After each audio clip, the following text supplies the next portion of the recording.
રોજ તમને અવનવી વાનગી બનાવતા શીખવું છું। જો તમને મારી વાનગી પસંદ આવતી હોય તો તમે મારી ચેનલને સબસ્ક્રાઇબ કરો, મારા વિડીયોને લાઈક કરો અને તમારા ગ્રુપમાં મારા વિડીયો જરૂરથી શેર કરો। તો આજે આપણે જે બધાના ઘરમાં ભાખરી બનતી હોય છે તે ભાખરી વધી હોય તો એમાંથી બનતો નવો નાસ્તો બનાવતા શીખીશું। તો ચાલો આજે આપણે બનાવવાનું શરૂ કરીએ। વધેલી ભાખરીમાંથી બનતો નવો નાસ્તો વઘારેલી ભાખરી। વધેલી ભાખરીમાંથી આપણે આજે એક નવો નાસ્તો બનાવવાનો છે, જે આપણે વઘારેલી ભાખરી બનાવવાની છે। તો આજે વઘારેલી ભાખરી બનાવવા માટેના ઇન્ગ્રીડિયન્ટ્સ આપણે જોઈ લઈએ। મેં એક મોટી ભાખરી લીધી છે, જે 3 થી 4 કલાક પહેલાં બનાવેલી છે, એટલે એનો ભૂકો કરવામાં આસાન રહે। 3 થી 4 મીઠા લીમડાના પત્તા, અડધી ચમચી મેથી અધકચરી, મેથીનો પાવડર અધકચરો વાટેલો, 1 ચમચી જીરું, 1 ચમચી રાઈ, 1 ચમચી નમક, 1 ચમચી ધાણા જીરું પાવડર, 1 ચમચી હળદર અને 1 ચમચી લાલ મરચું। લાલ મરચાંનું પ્રમાણ તમારી તીખાશ પ્રમાણે તમે વધારે ઓછું કરી શકો છો। અને 1 લીલું મરચું લીધું છે ઝીણું સમારેલું, અને 2 મોટી ચમચી તેલ લીધું છે। તો ચાલો આપણે બનાવવાનું શરૂ કરીએ। એક નવો જ નાસ્તો વધેલી રોટલી ભાખરીમાંથી બનાવવામાં આવે છે। તો ચાલો આપણે બનાવવાનું શરૂ કરીએ વઘારેલી ભાખરી।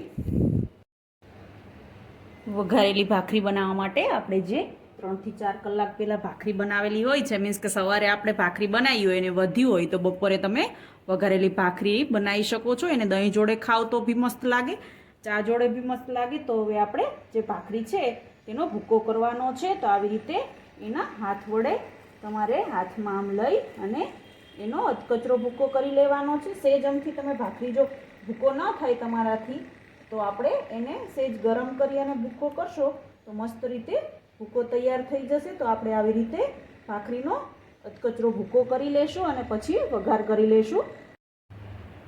તમે જોઈ શકો છો આપણી ભાખરીનો અધકચરો ભૂકો મેં કરી લીધો છે। તો હવે આપણે એનો વઘાર કરી લેશું। હવે આપણે વઘારેલી ભાખરીનો વઘાર કરવાનો છે, એટલા માટે આપણે હવે ગેસની ફ્લેમ ચાલુ કરી અને પેન ગરમ કરવા માટે રાખી દઈશું।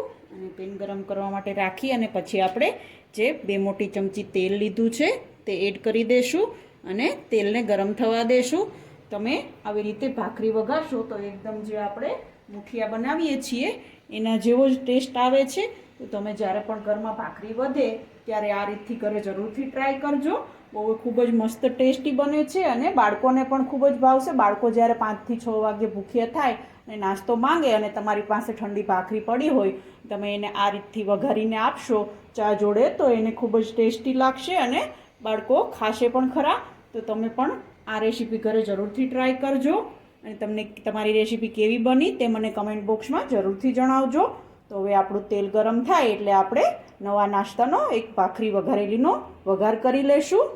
આપણું તેલ ગરમ થઈ ગયું છે, તો હવે આપણે તેલની અંદર જે 1 નાની ચમચી મેં રાઈ લીધી હતી તે એડ કરીશું। 1 નાની ચમચી આખું જીરું છે તે એડ કરીશું। એ બંને સંતળાઈ જાય મેથીનો પાવડર એડ કરીશું। મેથીનો પાવડર એડ કરવાથી વઘારેલી ભાખરીનો એકદમ ટેસ્ટ મુઠિયા જેવો આવે છે, એટલા માટે મેં મેથીનો પાવડર એડ કર્યો છે, જેનાથી ખૂબ જ મસ્ત ટેસ્ટ આવે છે અને સ્મેલ પણ ખૂબ જ મસ્ત આવે છે। તો હવે આપણે પછી મીઠા લીમડાના પત્તા એડ કરી દઈશું અને અડધી ચમચી જે હળદર છે તે એડ કરી દઈશું અને ઝીણું સમારેલું 1 લીલું મરચું એડ કરી અને બધી જ વસ્તુને વ્યવસ્થિત રીતે મિક્સ કરી લઈએ। અને પછી આપણે એની અંદર જે ભાખરીનો ભૂકો કર્યો છે તે એડ કરવાનો છે। તમે જોઈ શકો છો બધી જ વસ્તુ અને મરચું એકદમ સરસ રીતે સંતળાઈ જાય પછી આપણે એની અંદર ભાખરીનો ભૂકો એડ કરવાનો છે। એ પહેલાં આપણે નમક એડ કરી દઈએ, જેથી મસ્ત રીતે મિક્સ થઈ જાય નમક પણ। તો નમકનું પ્રમાણ ઓછું રાખવાનું છે ભાખરી વઘારીએ તેમાં, કારણ કે આપણે ભાખરીની અંદર ઓલરેડી નમક નાખ્યું હોય છે, એટલા માટે।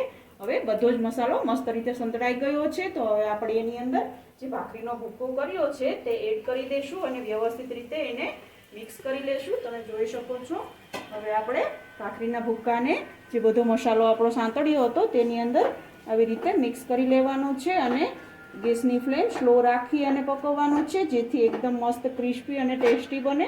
તમે જોઈ શકો છો આપણો ભાખરીનો ભૂકો મસાલાની અંદર મસ્ત રીતે મિક્સ થઈ અને એકદમ મસ્ત કલર આવી ગયો છે। તો હવે આપણે એની અંદર લાલ મરચું પાવડર અને ધાણા જીરું પાવડર નાખી અને 2 થી 3 મિનિટ માટે પકાવી લેશું, જેથી એકદમ ક્રિસ્પી અને ટેસ્ટી બને અને બાળકોને ખૂબ જ ભાવશે। આ નાસ્તો તમે ઘરે જરૂરથી ટ્રાય કરજો। તો હવે આપણે આ બધા મિશ્રણની અંદર લાલ મરચું પાવડર અને ધાણા જીરું પાવડર એડ કરી દઈએ. હવે આપણે એની અંદર લાલ મરચું પાવડર એડ કરીશું. જો તમારે બાળકો માટે બનાવવું હોય તો તમે લાલ મરચું સ્કીપ પણ કરી શકો છો અને લીલું મરચું પણ સ્કીપ કરી શકો છો. અને મોટા બધા માટે તીખું ખાવું હોય વધારે તો તમે એનું પ્રમાણ વધારી પણ શકો છો. તો હવે આપણે એની અંદર એક ધાણા જીરું પાવડર એડ કરી દઈએ 1 ચમચી અને મિક્સ કરી લઈએ અને ગેસની ફ્લેમ સ્લો રાખી અને પકવવાનું છે જેથી બળી ન જાય. તો હવે આપણે બધી જ વસ્તુ વ્યવસ્થિત રીતે મિક્સ થાય અને ભાખરીના જે ટુકડા છે ઝીણા ઝીણા તે ક્રિસ્પી થાય ત્યાં સુધી આપણે એને 2 થી 3 મિનિટ માટે પકાવી લેશું.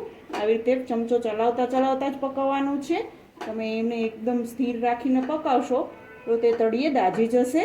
એટલા માટે ચમચો હલાવતા રહેવાનું છે અને પકવવાનું છે. તો આપણે હવે ભાખરીના ભૂક્કાને વઘારેલા ભૂક્કાને આપણે એને 2 થી 3 મિનિટે ગેસની ફ્લેમ સ્લો રાખી અને પકાવી લેશું.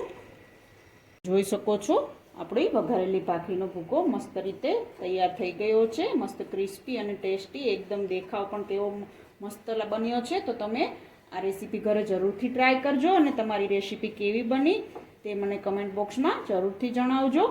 તો રોજ આવી અવનવી વાનગી શીખવા માટે તમે મારી ચેનલને સબસ્ક્રાઈબ કરો, મારા વિડીયોને લાઈક કરો અને શેર કરો.